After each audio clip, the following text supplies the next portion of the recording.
Hi, and welcome to this screencast that is going to take the place of our regular class today, or rather tomorrow, November the 11th, which is a Wednesday.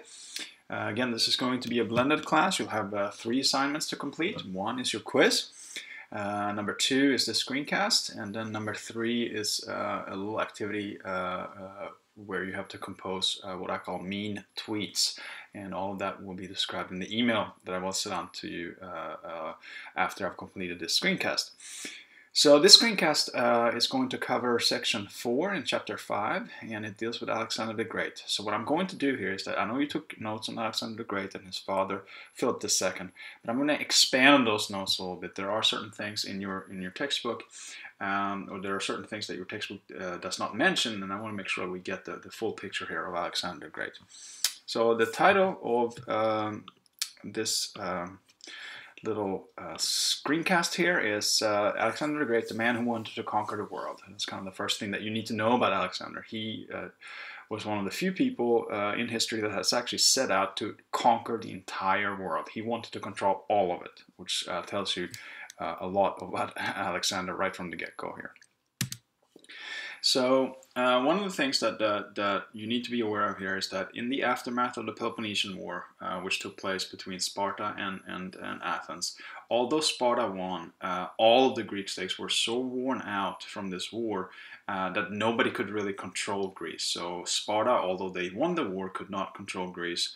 Athens, obviously having gotten defeated in the war, could not control it. Thebes, Corinth, all these other Poli could not control the Greek mainland. So as a result, there's a power vacuum here. There's no one really in charge, and that often, when that happens in history, it often opens up the door for somebody to attack a state that has this kind of power vacuum.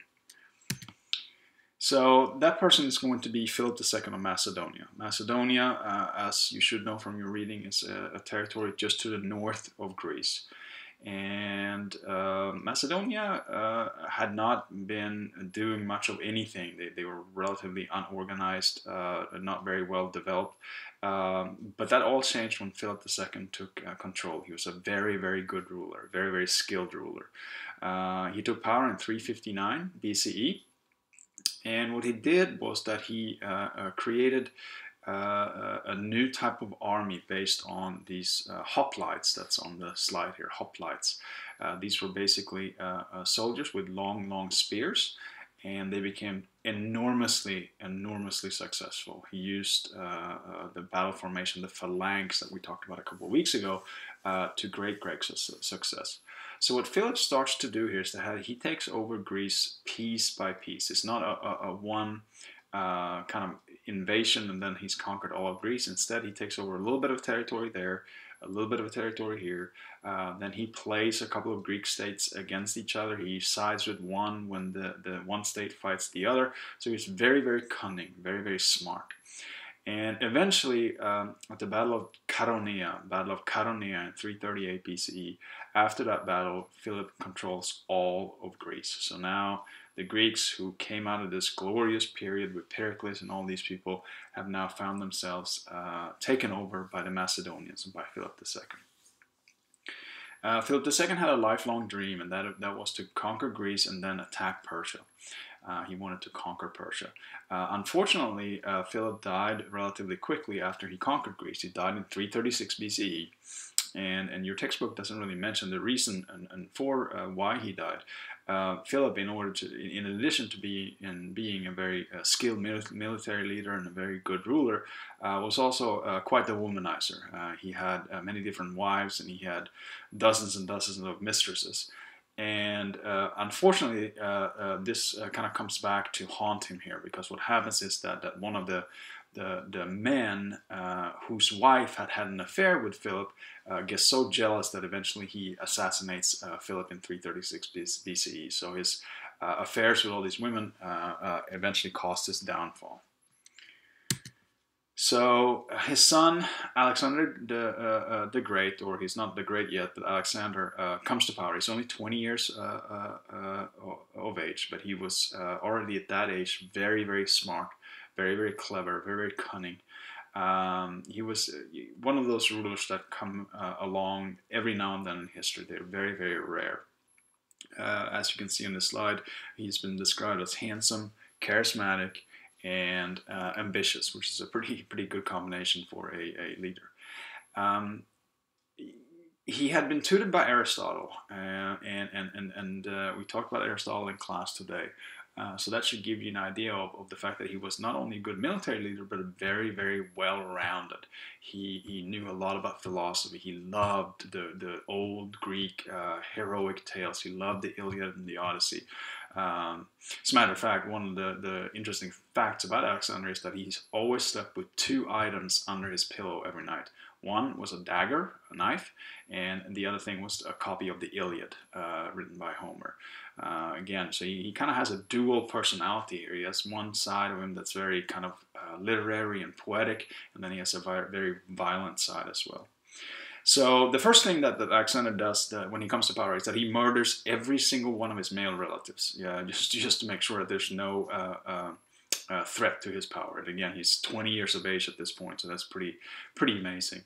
And then some of the Greek states that have had just been taken over by Philip II kind of saw this as an opportunity. They thought to themselves, well, here's this 20-year-old guy. He's not very old. He doesn't have a whole lot of experience. Let's rebel. Let's see if we can kick the Macedonians out of here. So there was a rebellion here in a city-state called Thebes. Unfortunately, that did not go well for the people in Thebes. Alexander showed up, defeated the rebellion, and burned the entire city to the ground. Again, though, here's where Alexander kind of shows his dual personality, because he saved one house. He saved one house in the whole city, and that was the house of his favorite poet, a guy named Pindar, P-I-N-D-A-R, Pindar. So he saved the house of his favorite poet, and then burnt the rest of the city to the ground. So again, a bit of an interesting character here, Alexander. And Alexander wanted more than anything to fulfill his father's dream of conquering Persia. So in 334 BCE, he invaded Persia, and over the next few years, he's going to fight many battles against Darius III of Persia. Darius III was the ruler of Persia at this time. They first met in 334 BCE at Granicus River. Alexander defeated Darius very, very easily and got a pretty good chunk of the Persian territory. And then the next year, in 333 BCE, they met at the Battle of Issus. Again, the Persians lose. Alexander wins this battle. And now Darius is getting a little worried there. He basically is saying to himself, look, I've lost 2 battles in a row against this guy. He's taken over more and more of my territory. I probably should make some kind of deal with him here so he doesn't keep attacking us. So basically what Darius offered Alexander was, you can keep all the territory that you've conquered so far. You can keep basically what is now half of Persia. We'll give that to you. Just don't attack us anymore. Alexander, of course, as you probably have figured out by now, said, nope, I want to conquer the world. So he turned his offer down. The next year, in 332 BCE, the two met again at the Battle of Tyre. Again, same old story. Alexander won, Darius lost. And now Darius said, you know, last time when I said you could have half of Persia, just kidding. You can have almost all of Persia. Just leave us alone. Leave us with this little. We have about 20% left of our territory. Let's just say that we keep that. We the Persians keep that, and you, Alexander, can keep the rest. Alexander, of course, is going to say, nope, I want it all. So they fought on, and then eventually in 331 BCE they met at the Battle of Gaugamela. Alexander again defeats Darius, so this is the 4th defeat in 3 years that Darius has suffered against Alexander. And by this time, the Persians were so fed up with Darius, they looked at him saying, who is this guy? He's supposed to be our king, our emperor, and he can't even defend us against Alexander. He doesn't win a battle, so they actually murdered Darius III, trying to get a better ruler in there who can defend them against Alexander. That did not work, though. So Alexander conquered Persia completely. And then he turned on India, or which is just to the east of Persia. And I see that I've made a typo here. That should be the first little bullet point there, should be 330 to 326 BCE. 330 to 326 BCE. And Alexander is still winning, but it gets more and more difficult. And there's a number of different reasons for this, but the main reason is that his soldiers basically are starting to wear down. They've been on the road for so long, they've fought so many battles, and although they absolutely loved Alexander, they fought right there with him.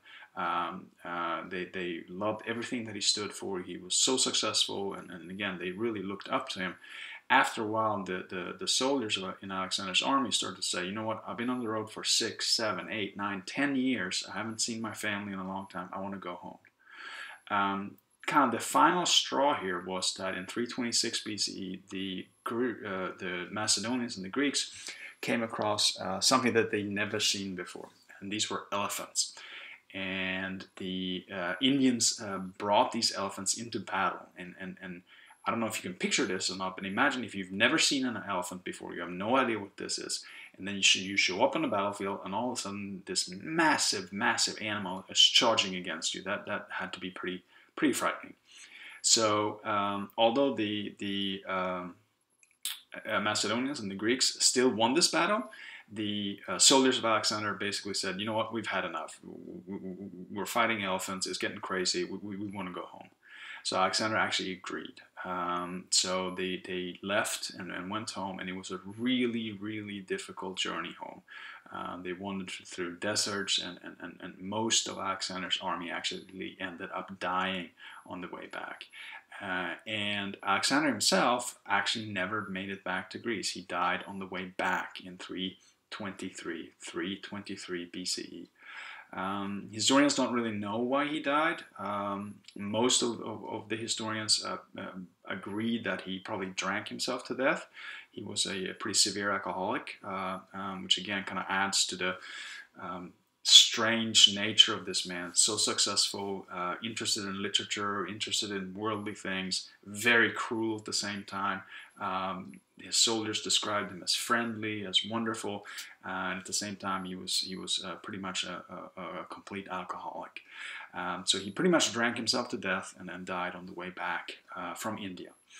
One of the things that stand out about Alexander is that he is the only major general in all of history, this has never happened before, and has never happened again, that never lost a battle. He never ever lost a battle. All these other great military leaders, some of them good, some of them bad, whether you're talking about Caesar, whether you're talking about Mussolini, whether you're talking about Stalin, whether you're talking about Hitler, they lost battles here and there. Alexander never lost a battle, which is one of the reasons why he's been so there have been so many myths about him, and one of the reasons why people are so fascinated by him.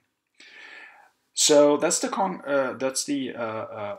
screencast for today. Hopefully all this made sense to you. Hopefully it added a little bit to your understanding of Philip II and Alexander the Great.